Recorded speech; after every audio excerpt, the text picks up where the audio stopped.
ស្វាយរៀងជាយដែលសីមាមិនដែលប្រាថ្នាថាបានគៀកកាយបងអ្នកភ្នំពេញស្ទើរមិនជឿឡើយបានជួបត្រានត្រៃក្នុងហាងកាហ្វេស្វាយជ្រុំរំដួលជួយជាសាក្សីថាខ្ញុំស្នេហ៍ស្រីគ្មានថ្ងៃងាករេបាវិតជីពូជួយច្រៀងបំពេសូមឲ្យមាសស្មេនឹកតែបងមួយស្វាយរៀងស្នេហ៍ស្នងបងសែននឹកណា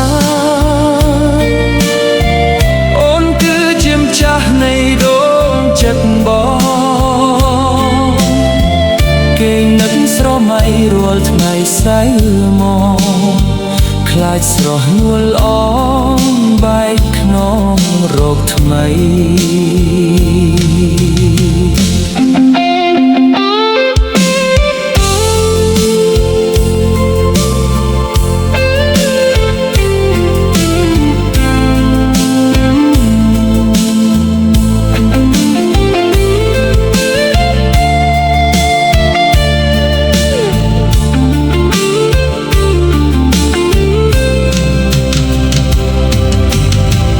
ព្រះអង្គស្វែងជ្រងជួយបន្ទន់ចិត្ត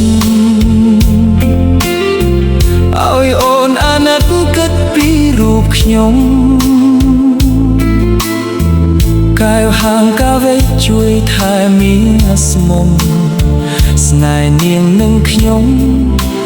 កុំឃ្លាតគ្នាឡើយស្វែងរៀងស្នេហ៍ស្នងបងសែននឹកណាចាស់នៃដួងចិត្តបងគេនឹងស្រមៃរាល់ថ្ងៃសៅមកខ្លាចស្រស់នួនអងបែកខ្នងរក